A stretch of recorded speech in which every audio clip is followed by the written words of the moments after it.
Voilà, mesdames et messieurs, merci d'être toujours en notre compagnie. Vous êtes sur bel et bien l'hebdo des éditorialistes de ce 26 février 2023. C'est un plaisir de vous savoir nombreux avec nous. Le rendez-vous de tous les dimanches avec les acteurs des médias. Le rendez-vous est pris encore ce soir, sinon ce matin, oui, je vais dire plus précis, ce matin. Et nous avons avec nous Stéphane Arinirosso. Stéphane, bonjour. Oui, bonjour Théodule et bonjour chers téléspectateurs et téléspectatrices de ETélé. Très bien. Je rappelle que vous êtes le rédacteur en chef du quotidien L'Autre Vision. Merci de répondre à notre invitation ce dimanche. Saliou Bagri, bonjour. Bonjour Théodule Onsa, bonjour chez vous. Saliou Bagri aussi, rédacteur en chef, mais de l'autre côté de Info Matin, rédacteur en chef donc de Info Matin, le quotidien de l'autre côté de Calavi. Merci d'avoir répondu à notre invitation. Et puis nous avons également avec nous sur ce plateau Dine Kamar Arepa, ou bien Kamar Dine Arepa. Voilà, c'est mieux. C'est mieux. Kamar Dine Arepa, directeur de publication du Révélateur du jour. Bonjour. Bonjour Théodule. Merci d'être là ce matin. C'est un plaisir. Très bien. C'est avec vous donc que nous allons décortiquer l'actualité, analyser, commenter, comme on en a l'habitude tous les dimanches ici sur ce plateau. Eh bien, nous, il y en a l'actualité, bien évidemment. Je commence par Saliou qui prend la main. Bien sûr. Voilà. On est en plein mois de février, on s'en va vers la fin. Ça nous rappelle quand même que la conférence nationale est passée par là il y a quelques 2 décennies, sinon un peu plus. Oui.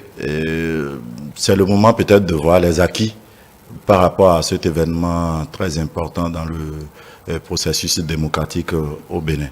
Et par rapport à ça déjà, on peut se demander si de 90 à 2023, est-ce que véritablement les acquis de ces assises nationales, est-ce que ces acquis se ressentent encore véritablement dans la vie politique béninoise?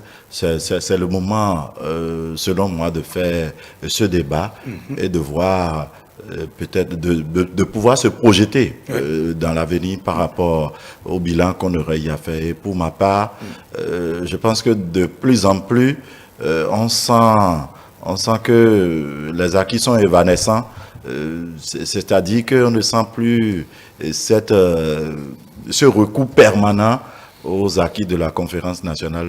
Peut-être que les acteurs devaient pouvoir envisager autre chose pour donner au Bénin un plan Marshall, puisqu'il faut se rappeler qu'à l'époque, la conférence nationale était venue pour régler un problème de l'heure et se projeter sur les quelques années qui suivaient 1990.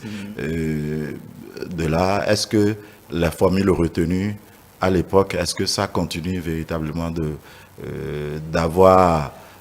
servir de bréviaire, je veux dire, pour... Mais selon vous, qu'est-ce qui devait être, c'est-à-dire quels devaient être les signaux, sinon les leviers sur lesquels on devait actionner pour que la mémoire reste? Aujourd'hui, par exemple, nous sommes le 26 février 90, oui. C'était un jour important. C'était très chaud. Voilà. Oui. C'était chaud.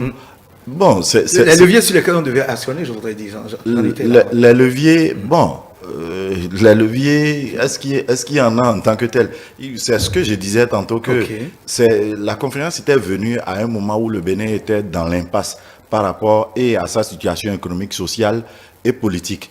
C'était venu pour régler ce problème et donner un nouveau dynamisme au pays.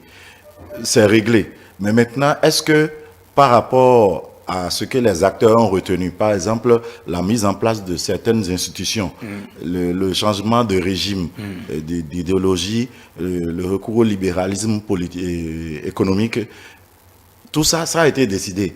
Ça a été mis en œuvre pendant un certain moment.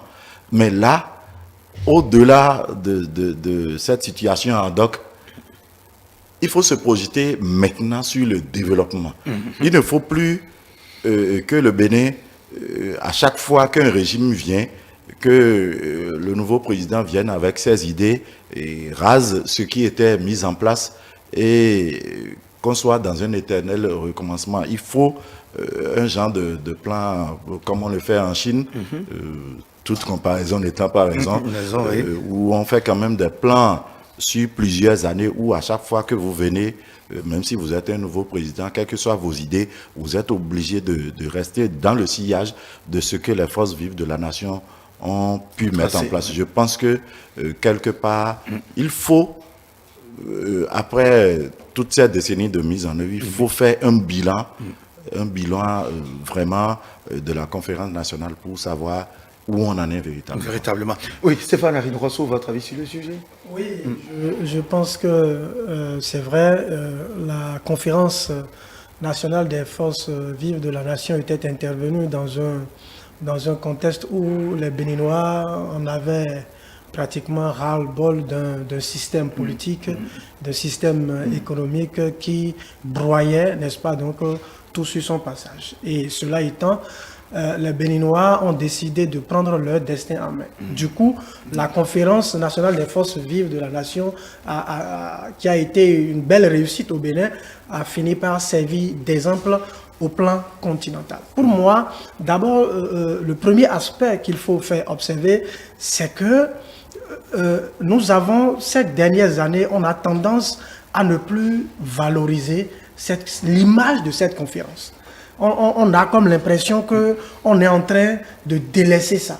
Et à force de vouloir délaisser, on risque de ne plus tenir compte de l'esprit qui avait prévalu lors de cette conférence et qui a accouché de la démocratie.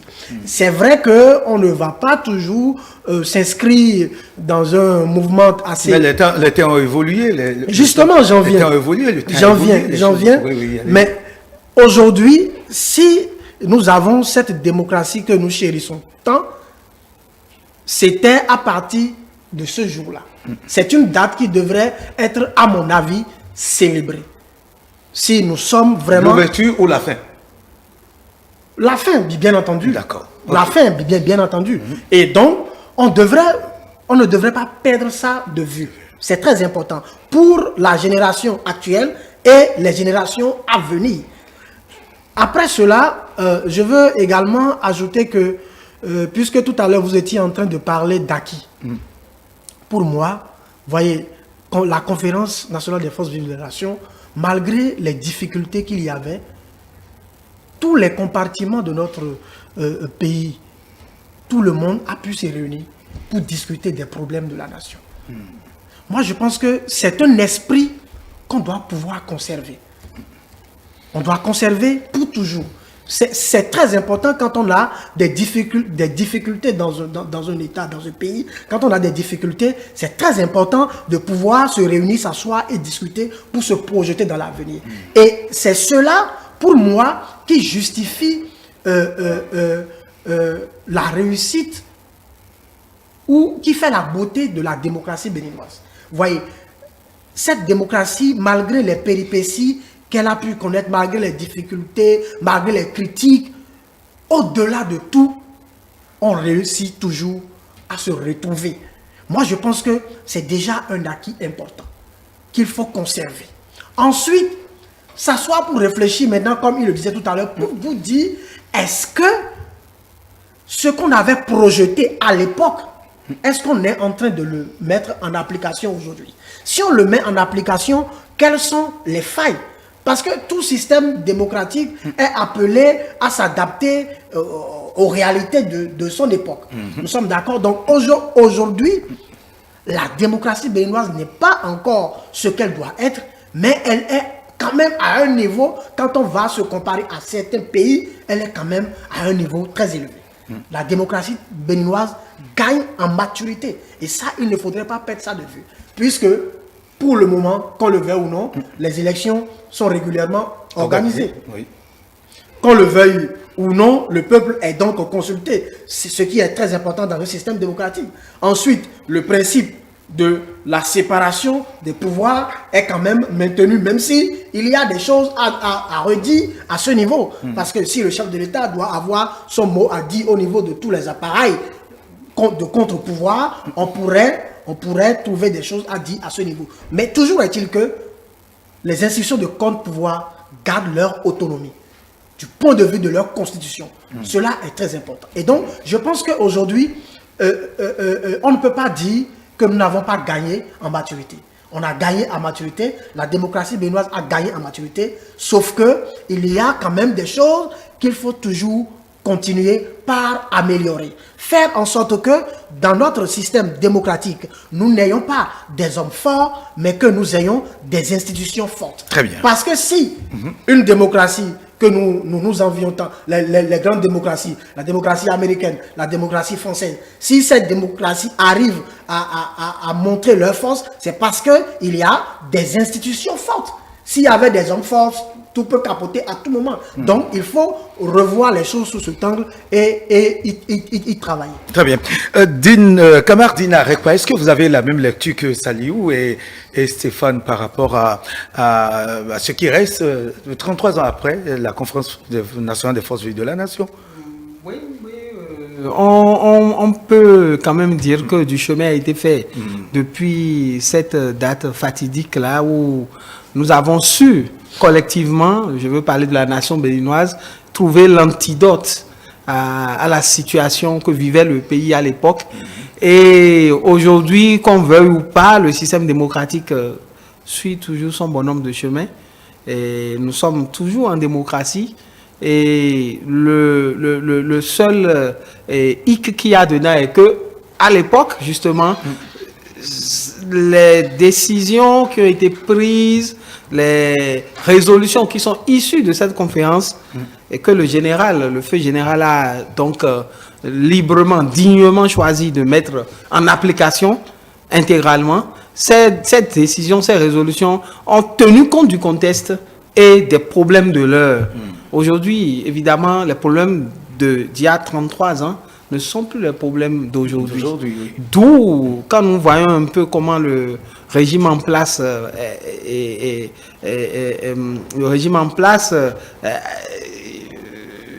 essaie d'adapter notre système démocratique aux réalités, aux besoins de développement, on ne peut quand même pas dire que c'est juste parce que il y a un souci de désacraliser la conférence nationale. Loin de là.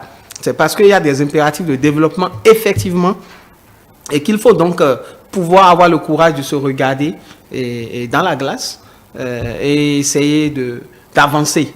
Et peut-être que le seul bémol qu'il y a est que, bon, on doit tous collectivement, surtout les politiques, travailler à retrouver cet esprit de consensus. Mais pour moi, consensus, ça ne signifie pas compromission.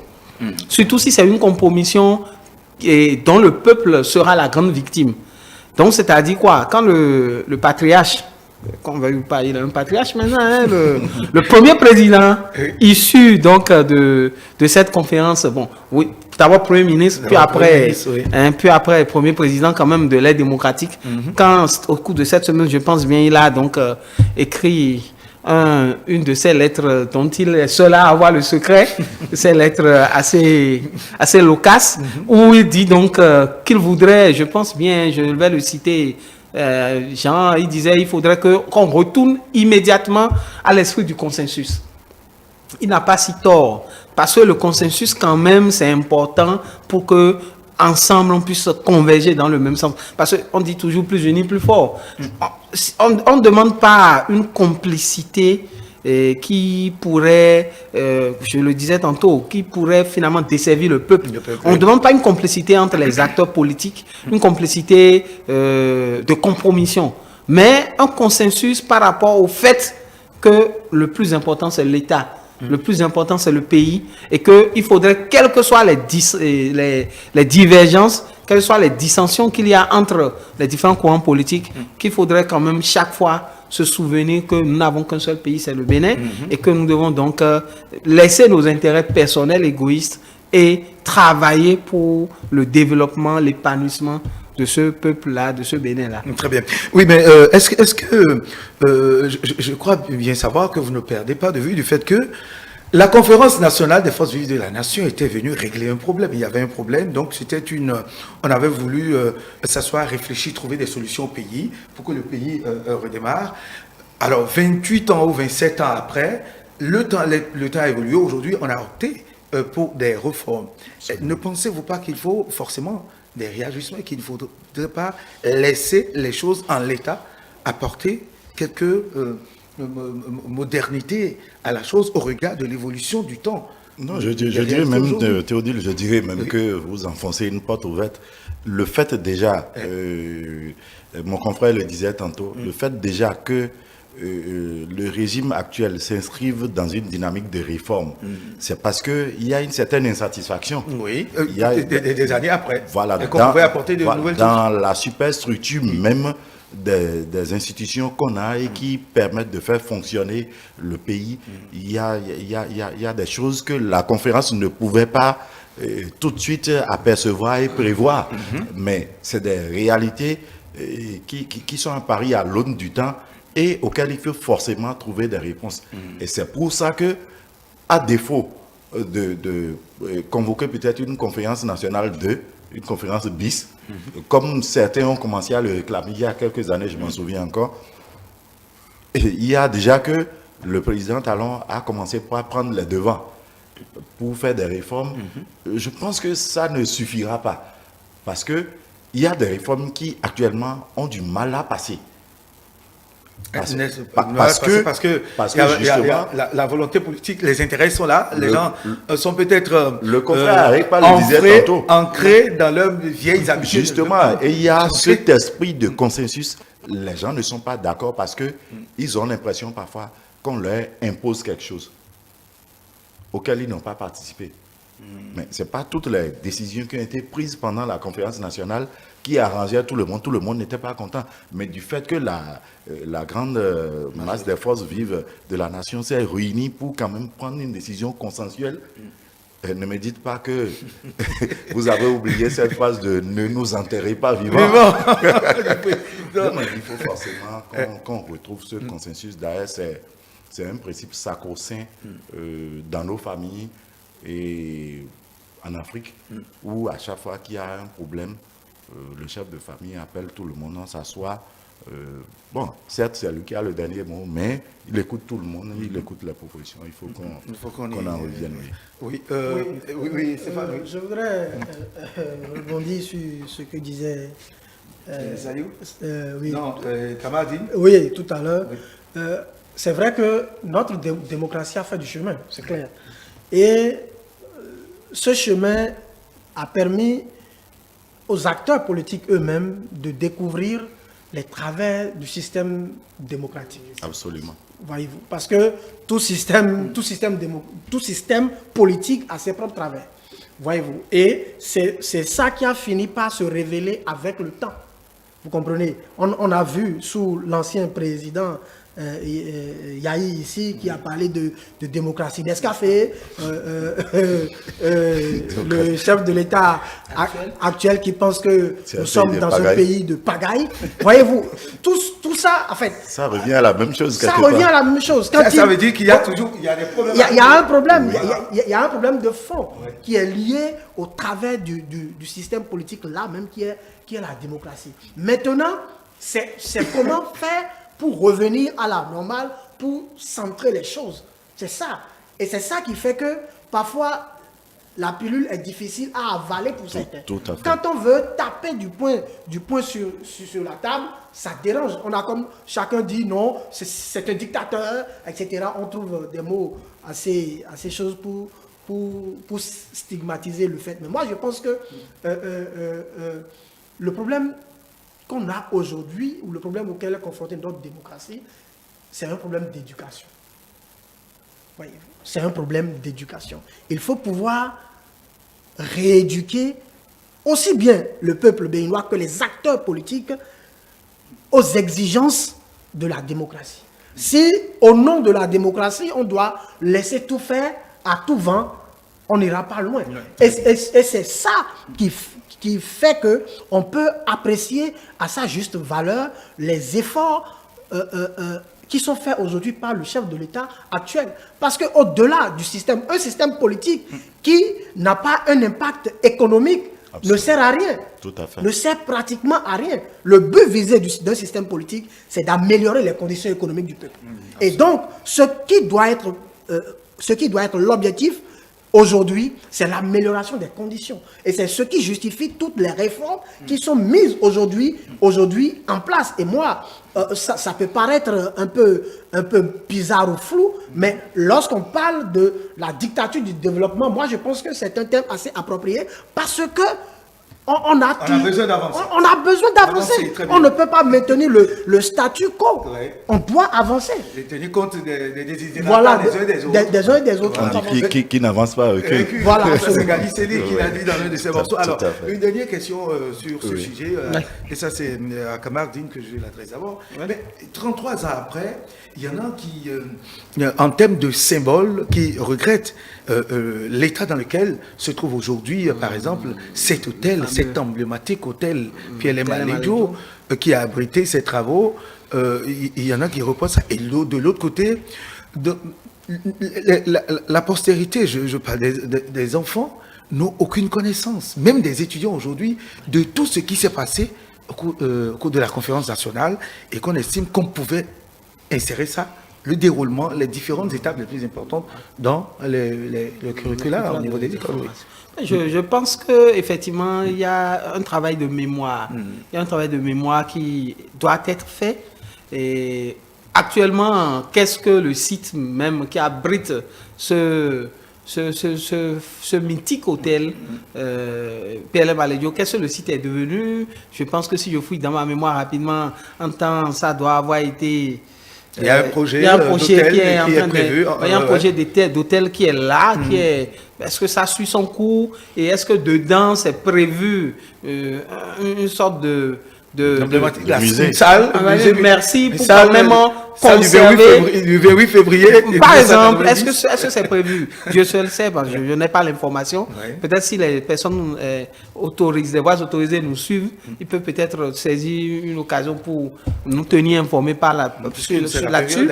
Voilà. Et autre chose, il faudrait que les autorités, donc en charge de l'éducation nationale, tout au moins, je pense que c'est au cours primaire que ce truc doit être fait. Que les autorités du ministère de l'enseignement primaire voient dans quelle mesure en arriver là, c'est-à-dire voir dans quelle mesure dans les cours d'éducation, je crois ESI disent maintenant, ESI civisme, ES machin truc, qu'ils voient dans quelle mesure mettre quand même un pan de cette histoire-là, qui est quand même une renaissance. Hein. Ça a été un acte, une occasion de renaissance du peuple béninois, et il faudrait quand même qu'on puisse l'immortaliser. Pas dans une démarche passéiste, passéiste et comment on va dire ça, et passive, pour ne pas vouloir avancer par rapport à nos exigences actuelles de développement. Et c'est là que j'ai envie de faire un crochet rapidement par rapport à ce que disait le collègue tout à l'heure. Nous, au niveau de notre, je vais dire agence de communication, puisque c'est l'agence qui édite le journal, le révélateur du jour. Nous avons fait un travail de mémoire sur les 2 dernières années par rapport à l'histoire du Bénin de 47 à 2022, 75 ans d'histoire. C'est disponible à la librairie, dans certaines librairies.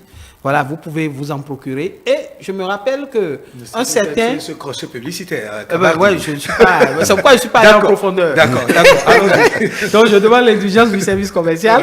Le professeur, comment il s'appelle? Je crois, il a été ministre de la justice, garde des Sceaux et tout, puis président de la Cour de justice de l'UEMOA.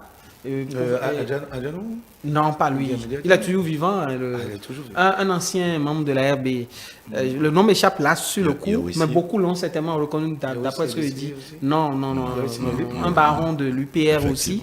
Un baron de l'UPR. Zizilokwe, voilà. Le professeur Bakab Zizilokwe disait pareil. Il disait que, en fait, l'élite politique et la masse populaire n'ont pas été éduqués à la démocratie.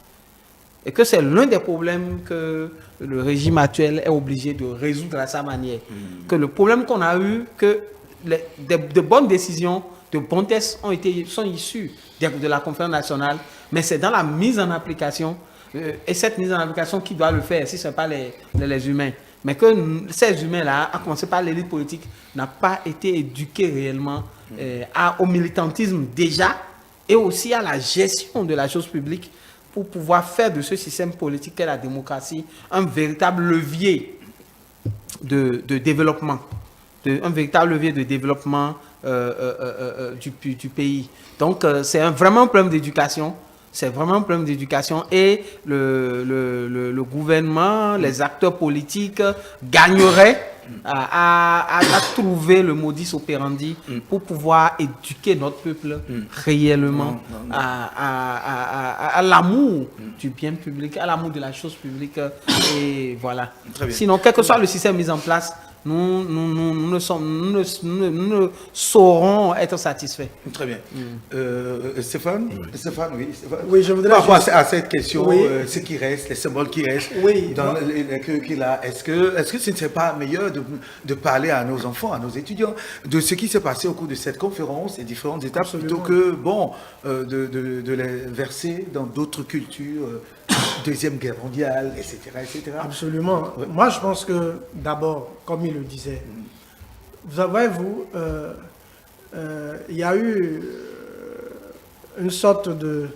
Les visites qui ont été organisées à la présidence de la République dans le cadre de... Retour des biens publics, retour des biens culturels. Des biens culturels. Oui. Moi, je pense que on devrait, le régime actuel devrait penser à un truc comme ça pour PPLM.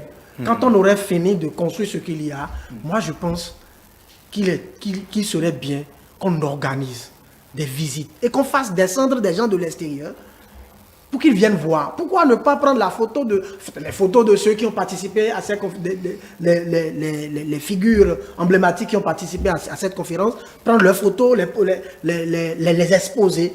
Et ça peut être un lieu de recueillement où certains politiciens, à certains moments où ils se sentiraient un peu perdus par rapport à certaines orientations, d'aller à ces endroits pour se recueillir, pour se ressourcer. Parce que c'est très très important pour notre démocratie.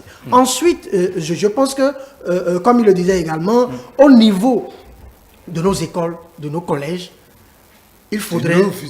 De nos universités. Et également, il faut voyez-vous, il faut qu'on instaure cette histoire. Il faut qu'on instaure cette histoire et qu'on la compte, n'est-ce pas, donc, aux jeunes, pour qu'ils puissent comprendre l'esprit, pour qu'ils puissent maîtriser l'esprit qui avait prévalu. C'est très important, l'esprit de consensus, l'esprit d'unité. Voyez-vous, moi, quand chaque fois on passe certaines séquences de cet événement, ça me dit des choses en moi. Vous avez parfois la chair de poule. Oui, la chair de poule, voyez-vous. On se dit, on peut se faire une idée, toute la tension qu'il y avait, et pourtant, voyez-vous, et voyez-vous, quand le général vient et parle, ça dit que tu vis des années après, voyez-vous, on devrait même organiser une tournée et projeter ces gens de choses. Inviter. Moi, je pense que c'est très important et on ne doit pas jeter ça aux oubliettes. Si on le fait, ce serait un crime contre notre démocratie qui pourrait nous rattraper un peu plus tard. Oui, salut Valvé, sur la Non, question. je dirais même que le confrère Stéphane n'a pas été jusqu'au bout de ses idées. Je m'attendais à ce qu'il propose la création d'un musée de la conférence nationale. Et il y a des documents, il y a quand même de ces photos, comme il a dit, il y a des reliques pour parler. Oui, des reliques, même peut-être dans la salle. Oui, on qu'on peut remet dans la salle de conférence. qu'on peut Actuellement, conserver. on peut toujours Oui, conserver. ça, c'est un manque encore qu'il faut forcément combler. On a quand même des gestionnaires de patrimoine au Bénin. Oui. Il y en a de très talentueux. Ils ont leur école même à Porto-Nouveau. Je pense que ceux-là peuvent quand même sortir rapidement un projet et ce ne serait pas trop compliqué à mettre en place. Très bien. Aussi, je jette un pavé dans la mare de nous autres griffes intellectuelles où le béninois ne lit pas. Et quand bien même les intellectuels auraient produit, et comme le révélateur du jour a commencé à créer quelque chose, c'est difficilement que les béninois lisent.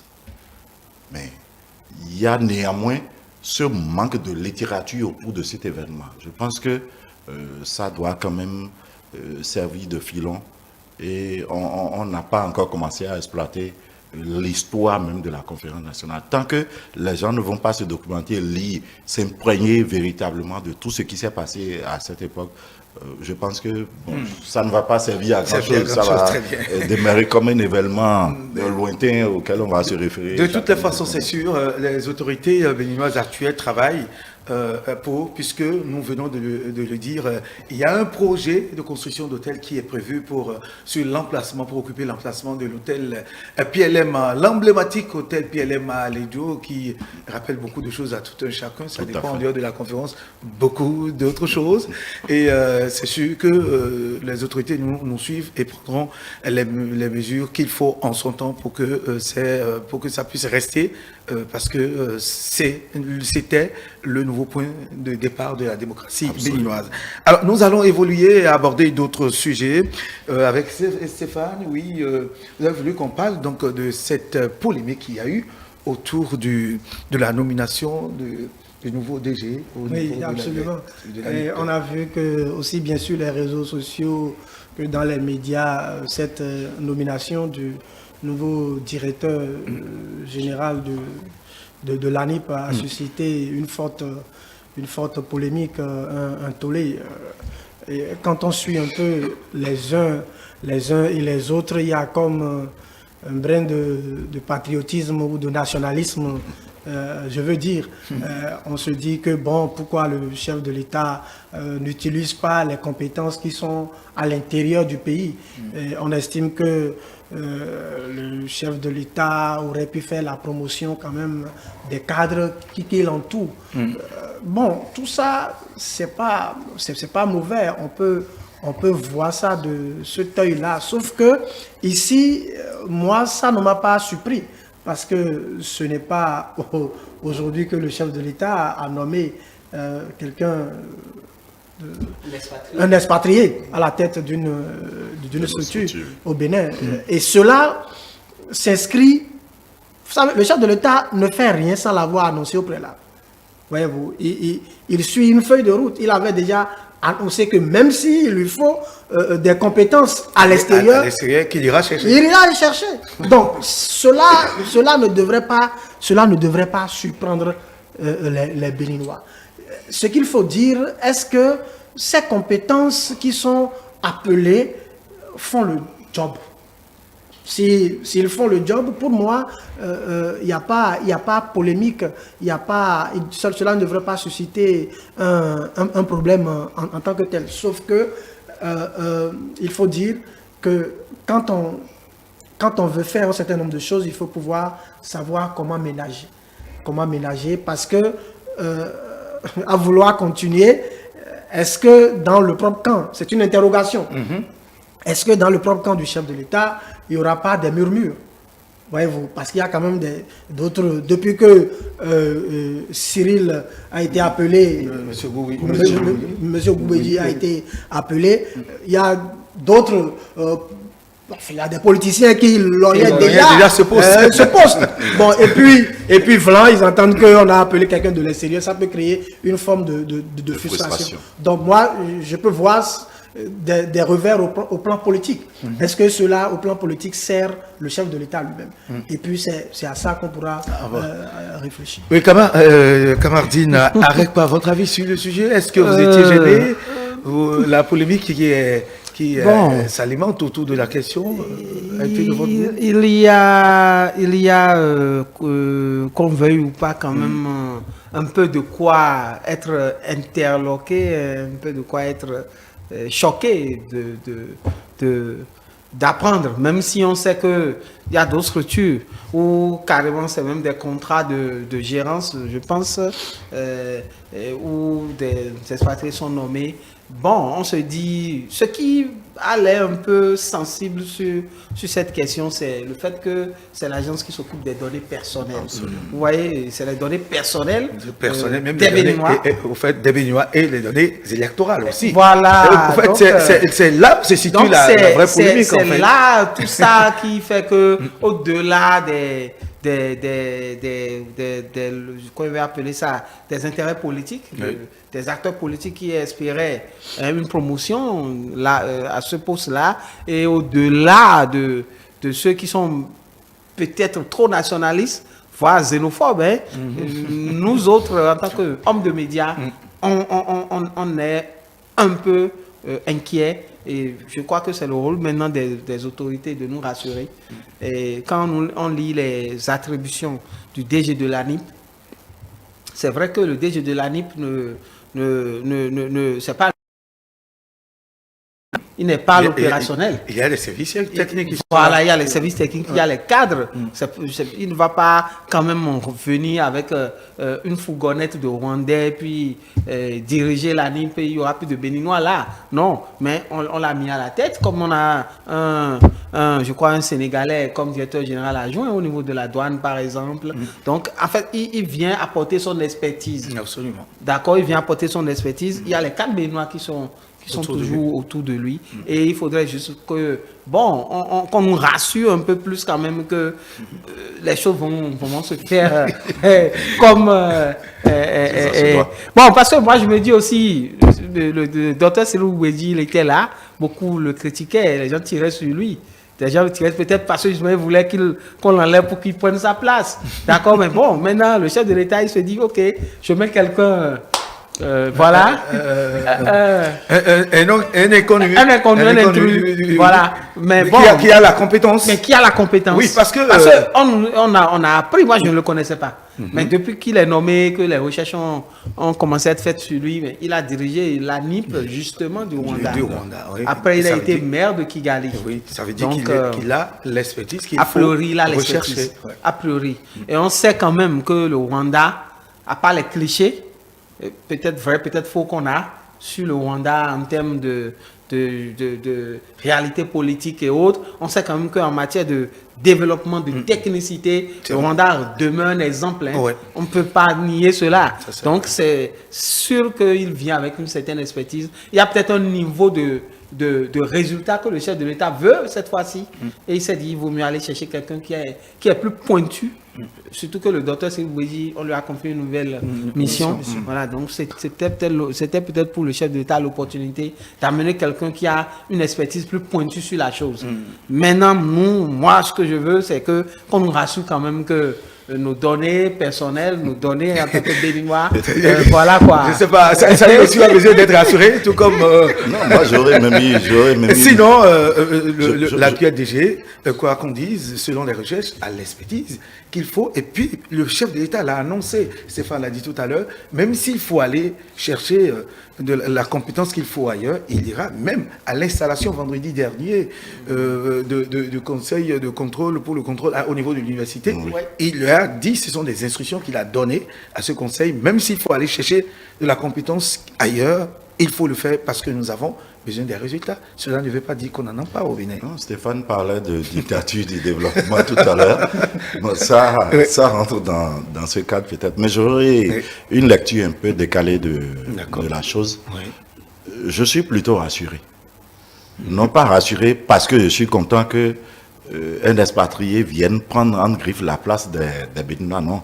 Je ne dirais pas que je suis content à cause de ça. Je suis content plutôt de retrouver cet esprit du Béninois qui est touché dans sa fierté que l'on aille chercher de la compétence ailleurs pendant qu'il y en aurait peut-être sur place.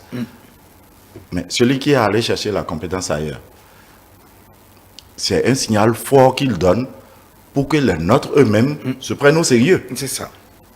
Parce que moi, je suis désolé de le dire, je ne vais pas applaudir tout ce qui s'est passé sous la gestion du docteur Gouedji. Il y a eu des avancées, mais je suis toujours écœuré à chaque fois que je passe devant l'ANIP et que depuis 4 heures du matin, les gens sont obligés de s'aligner et on fait des demandes et puis ça reste en stand-by pendant longtemps, les sous sont défalqués. Il y a des dysfonctionnements.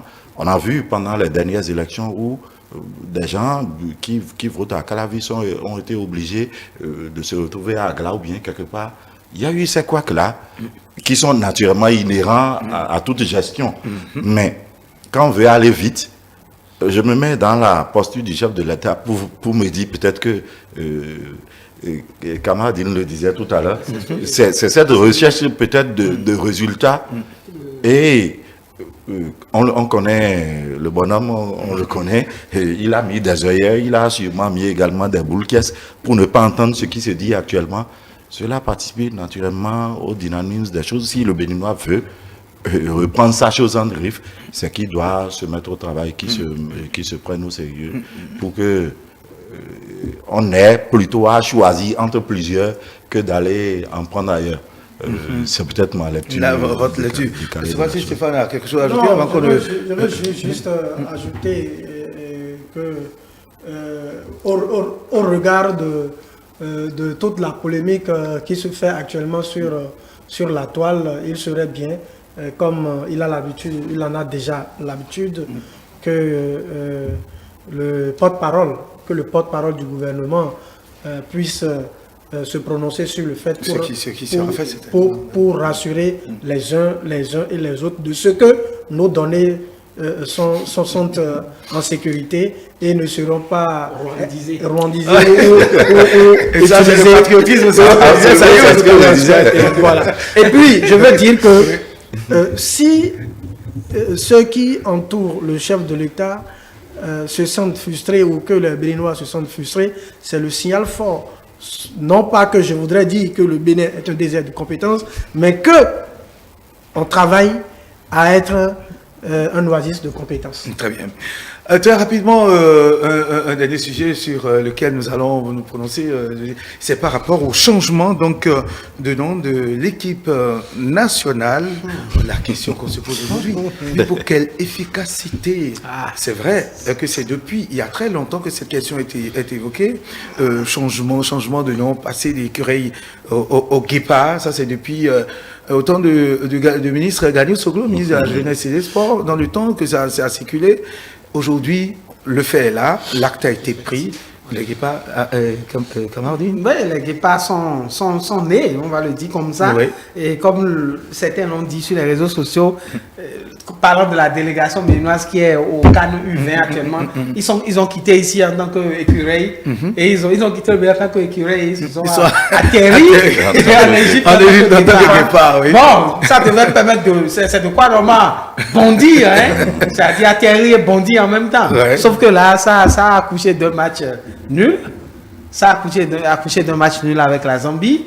Et je crois que on verra bien ce que ça va donner du côté des Amazones pour ce qui est de la sélection féminine. Je pense que deux matchs amicaux mais qui n'ont pas été du tout, qui ont été assez laborieux, mais il n'y a pas de quoi être à la mise tout de suite. Hein. On va peut-être laisser l'effet psychologique de ces nouveaux noms-là prendre corps réellement et puis ne pas perdre de vue quand même que le nom seul ne fait pas le job quoi sur le terrain. Sur le rectangle vert, c'est les compétences. Le coq français, la preuve, le coq français. Tu mets toujours coq français. Oui, mais pourtant ils font pas mal de choses. Donc très bien. Bon, oui, je voudrais avoir une lecture cartésienne de la chose. C'est bien.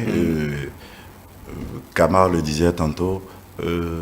On a peut-être recherché l'effet psychologique. C'est bien, mais au-delà, il faut continuer et revenir au fait que en football, comme dans beaucoup de choses, quand on ne sème pas, on ne récolte pas. Et au Bénin, on veut moissonner tout de suite ce qu'on a mis en terre la veille. Et qu'est-ce que je veux dire par là? Le Sénégal, s'il gagne un peu partout, toutes les compétitions aujourd'hui, c'est parce qu'il y a dimension foot, c'est parce qu'il y a Diamba, c'est parce qu'il y a plein d'autres structures, écoles de formation qui sont très bien structurées, bien gérées et qui chaque année envoient une cargaison de joueurs en griffe en Europe. Mais nous autres, quel est le centre de formation digne du nom qu'on a? Quelles sont les normes selon lesquelles ces centres de formation travaillent? Quelles sont les attributions de la direction technique qui, à l'heure actuelle, ne constituent que d'un seul individu? Et si on me dit que le changement de nom peut avoir un effet booster, ça sera un effet sur une courte durée où à la première difficulté, tout va s'écrouler. Tant qu'on ne va pas revenir dans ce pays pour mettre les structures en place, les faire fonctionner correctement et ne pas tricher avec nous-mêmes, on peut changer de nom 1000 fois, ça ne donnera rien. Ça sera caduc. Et c'est pas du souhait de tous des Béninois en tout cas. Oui, c'est pas. Oui, moi avant de donner mon avis, pour éviter tout quiproquo, je voudrais commencer par dire que le ministre des Sports actuel, de la jeunesse des Sports actuel, a consenti assez d'efforts. Le chef de l'État aussi en a consenti. Il y a d'énormes avancées qu'on a pu noter depuis que ce régime est là. Et cela est dû au travail qui a été fait. Cependant, moi je veux dire, je suis rationnel. Je ne suis pas superstitieux. Changement de nom n'apportera rien. Ça, c'est votre avis? Oui, c'est mon avis. C'est vrai. Si on veut faire un certain développement spirituel, on appelle les spirituels, on dit non, le nom a des influences et tout. Mais pour moi, quoi qu'on dise. Pour moi, ce qui est déterminant dans la destinée de quoi que ce soit, c'est le travail et la discipline. C'est le travail et la discipline. On peut t'appeler cafard. Si tu prends conscience de qui tu es et que tu veux... Tu seras un cafard craint. Tu seras un cafard craint. Tu seras un cafard craint. Moi, je pense qu'il faudrait... Tant mieux, si ça peut apporter quelque chose, le changement de nom. C'est tant mieux. Mais moi, je pense qu'il va falloir que le travail se poursuive et qu'on ait de la discipline. Et que on ne se dise pas, on a changé de nom et puis tout sera rose du jour au lendemain. Le nom, c'est pas une magie. C'est pas une magie. Il faut travailler. Il faut être discipliné. Il faut suivre un mécanisme bien donné. Les grandes nations, c'est pas parce qu'ils sont de grands noms. Non. C'est parce qu'ils ont travaillé.